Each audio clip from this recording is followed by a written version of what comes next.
Today, we are talking about cryptocurrency. What is it? What the heck's a blockchain? What's this mining thing? Are there people out there with pickaxes? Like, what is this? And wallets. Talking about wallets. How wallets really aren't wallets. They're actually just digits. It's crazy. It's awesome. It's what Bitcoin is. And it's so hot right now. Like, so hot. So, background for you guys. I've been in cryptocurrency since 2015. So I bought my first little bit of coin.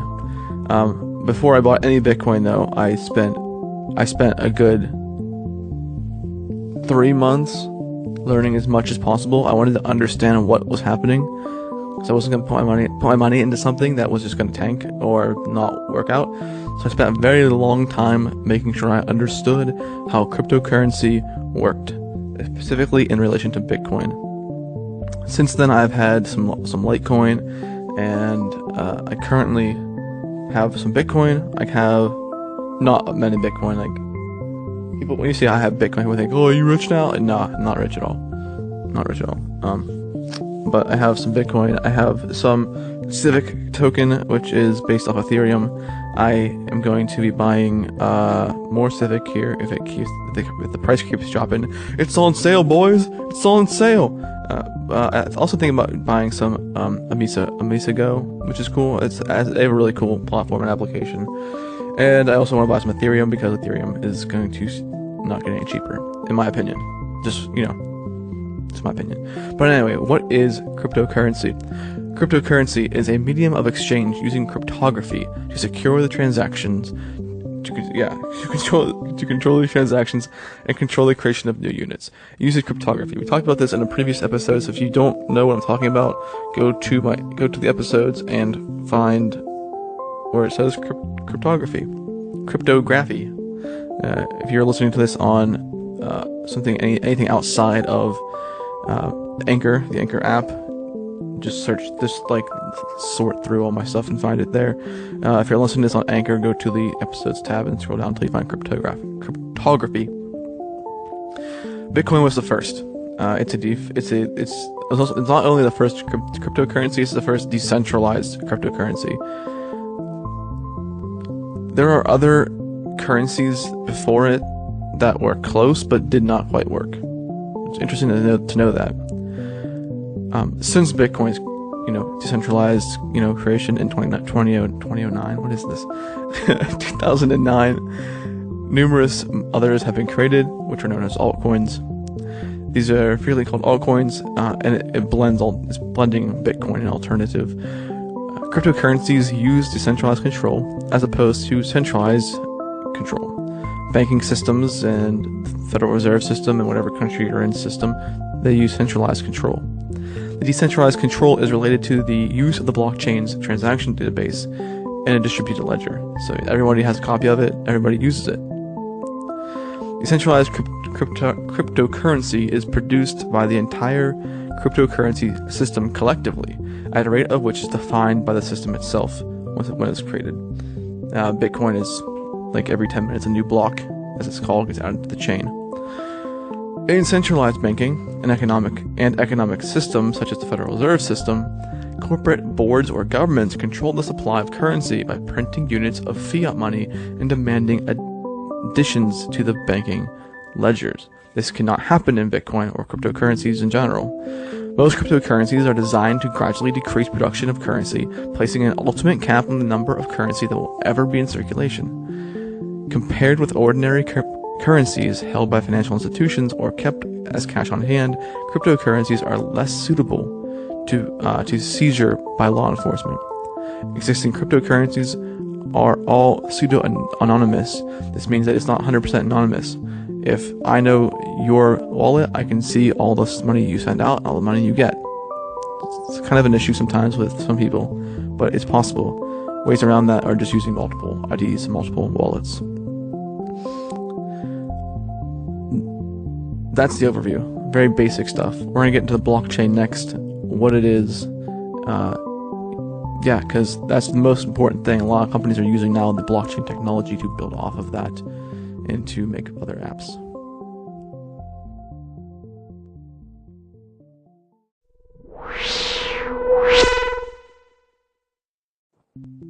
So the blockchain. If you have followed cryptocurrencies or Bitcoin for any length of time, you'll know this thing called the blockchain exists. It's talked about a lot. So the blockchain is simply a public ledger that records the transactions of the cryptocurrency. This is accomplished without any trusted authority, centralized authority. This is what's important. This is what makes it so awesome, in my opinion. Maintenance of the blockchain is performed by a network of communicating nodes. These are computers running the software for the currency. These transactions are in the form of, let's say, payer X sends Y number of coins to payee Z. This information gets broadcast to the network using the readily available software applications.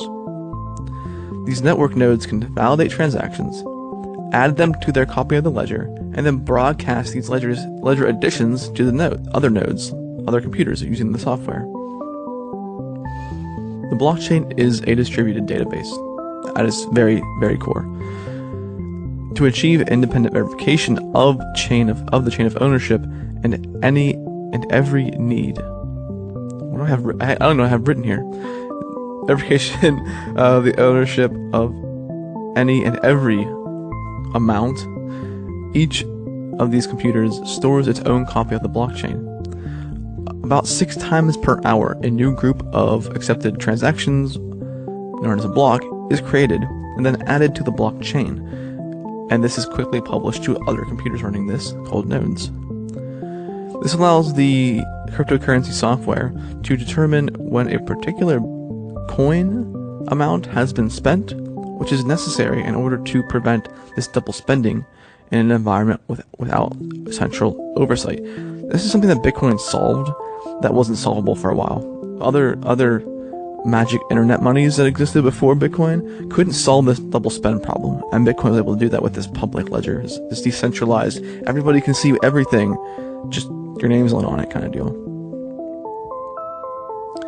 So a conventional ledger records the transfers of the actual bills or promissory notes that exist outside of it. The blockchain is technically the only place where these coins can actually exist in the form of unspent outputs of transactions.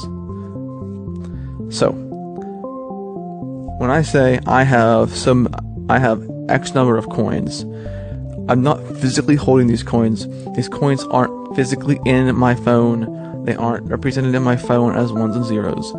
They're actually on the chain, and on the chain it says this wallet address has this many coins. They received this many coins. They got this many coins, or they sent this many coins. Their sum coins are this. That's what it is. And so anytime that I want to send coins with my address, my wallet address, I do that. I say, hey, this address is recorded on the blockchain as having this many coins. I want to send another different number of coins to a different address, and it gets pushed to the network. And then after 10 minutes, all the nodes have it, and it said, yep, confirmed, it's a thing. Everyone checked it out. Everyone said, hey, every computer liked it. It wasn't a double spend. It wasn't trying to trick the system. It worked. Good job. And it continues on forever and ever. The thing with the blockchain is the further back a transaction gets, the more secure it's considered. So after 10 minutes, you can confidently buy something between like $0 and $100, because typically when it comes to everyday purchases of things outside of the blockchain and using a credit card, there's even less confirmation that this is happening. It takes more time than this to actually say, yeah, this person actually had that money. And so the further back it gets, the stronger it is, saying like, hey, no one's disputed this. It's set in stone, more or less, like, set in stone in air quotes. But that's the blockchain. It's just literally a public ledger that anybody can look at. You can go online right now and type in Bitcoin blockchain ledger or whatever. Just search it. You'll find the whole list. Someone's have it. So I guarantee someone has it posted somewhere. There's whole websites devoted to you like being able to look through the blockchain and say, hey, here's this. I have this wallet address. Let's stick it in here. Does this have any coins associated with this address? It's that simple. It's the blockchain, and it's what made Bitcoin. It's what's making cryptocurrencies in general so useful.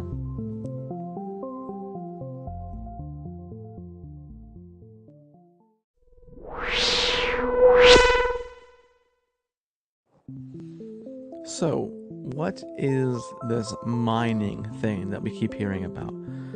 Clearly, people don't actually have picks and pickaxes and they're in a mine somewhere pulling out these Bitcoin. So what is it?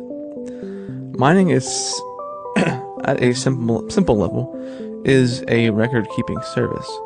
The miners keep the blockchain consistent, complete, and unalterable by repeatedly verifying and collecting newly broadcast transactions into a new group of transactions called block. This is what we talked about previously about the blockchain.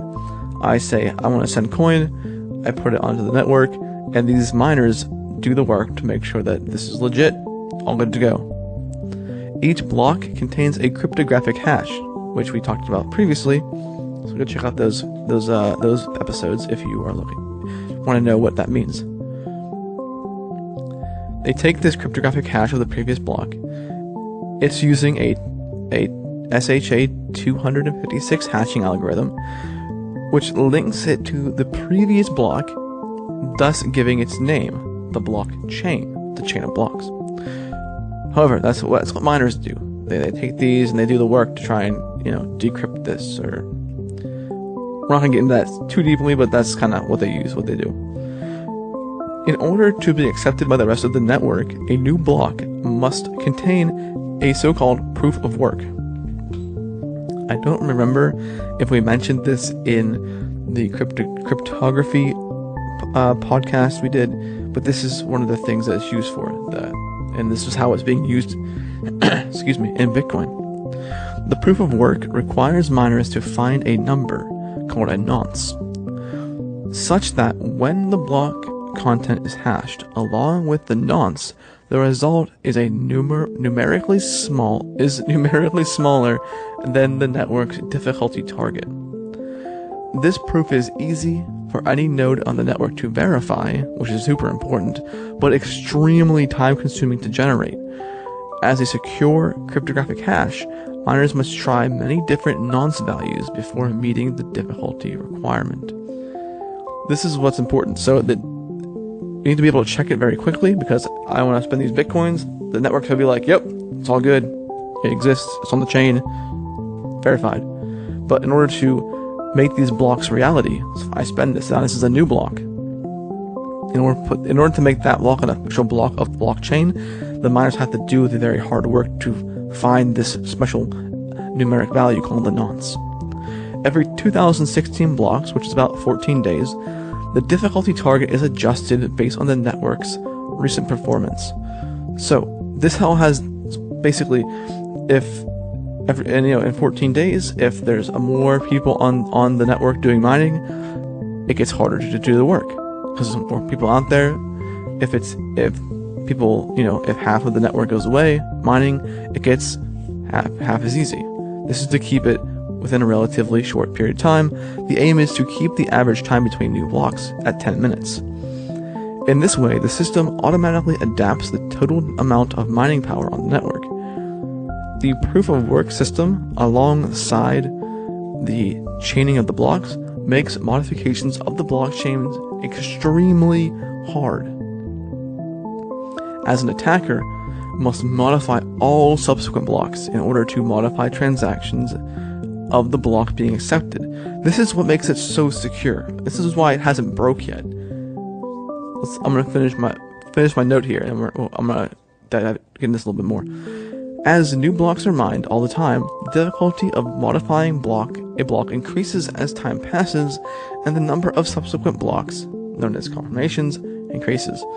So, if someone wants to change a transaction in the past, they have to go back to that. They have to go to that section in the chain, modify it, and then to redo all of the work up until the present block, and then beat everybody else out on the newest block to say, hey, my chain is real now, and it would be overwritten. That's extremely difficult. That would take so much computing power that it is almost impossible. And it hasn't happened yet. There's been many forks, as they're called. But this kind of attack hasn't happened. This is why Bitcoin's secure. This is why Bitcoin and other cryptocurrencies are great currencies. So we're going to get into wallets next. And what a wallet actually is. Because it's not in your pocket, I guarantee you.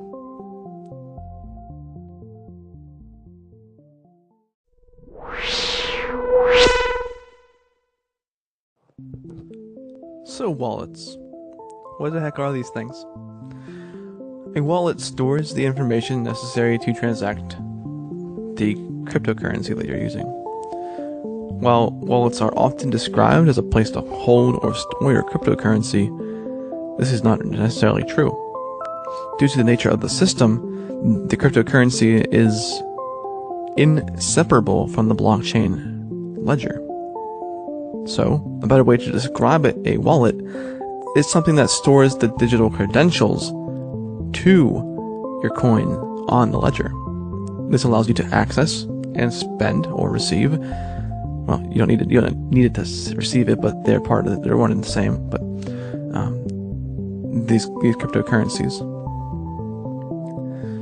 all cryptocurrencies that we have today use public key cryptography, in which two cryptographic keys, one is public, one is private, are generated. We talked about this a little bit in the cryptography podcast. At its most basic, a wallet is just a collection of these keys. These keys are what allow you to send and receive. Public key is what you share with people so they can give you coins, tokens. And the private key is what you keep secret. That's why it's called private. And this private key is what you use to send or spend your coins, which is very important not to get that information out. There are several types of wallets. One of these wallets is a software wallet. This connects to the network and allows spending of your coins in addition to holding all the credentials that prove your ownership. These are computer programs or apps that are on your phone. These are very common. These are probably the most common wallets out there. You can go on the Play Store. I'm not sure about iPhones, but I know on the Google Play Store they have many wallets out there for your cryptocurrencies, and even on the F-Droid repositories for your Android phone, which is open source. They have open source wallets, which is very nice. There are also online wallets. These are very similar to the software wallets. The difference is that it's all online, and you shouldn't trust it. Don't hold your coins there forever. You can put them there maybe to hop, skip, and a bounce to where you need to be, but you don't want to store them here forever. And you shouldn't even store all of your Bitcoin or all of your cryptocurrency in a software wallet either, because your keys can be exposed and accidentally leaked, and then you could lose all your Bitcoin. I say Bitcoin. I'm just gonna keep saying Bitcoin because cryptocurrency is it's a long word. There are also physical wallets that exist. They store the credentials to spend your Bitcoins offline, more or less. So you can store Bitcoin. You can have your wallet could be a piece of paper. Your wallet could be a piece of an actual coin that you go out and you get some metal and you press a coin. It could be that. And these physical things allow me to say, okay, on this piece of paper, this piece of paper has these keys on it. These keys equal to $1 in Bitcoin. I'm gonna give you this piece of paper. Consider it $1 with Bitcoin, and so now render my service. It's very possible.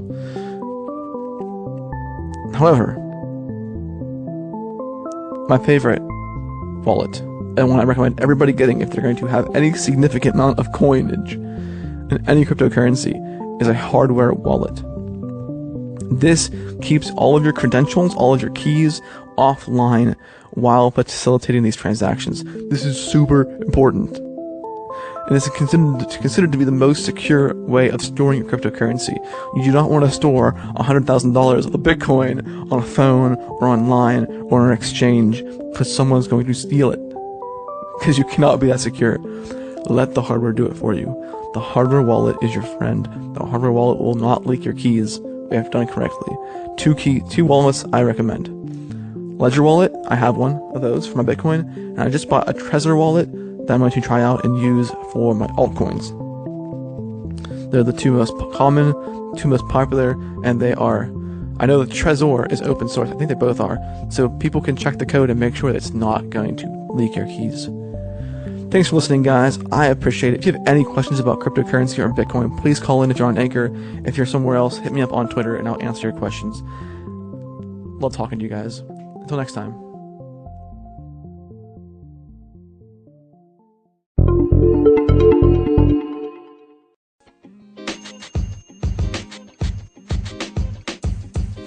podcast you just heard was recorded with Anchor. If you want to make your own, download the Android or iOS app completely free from anchor.fm/podcast. That's anchor.fm/podcast.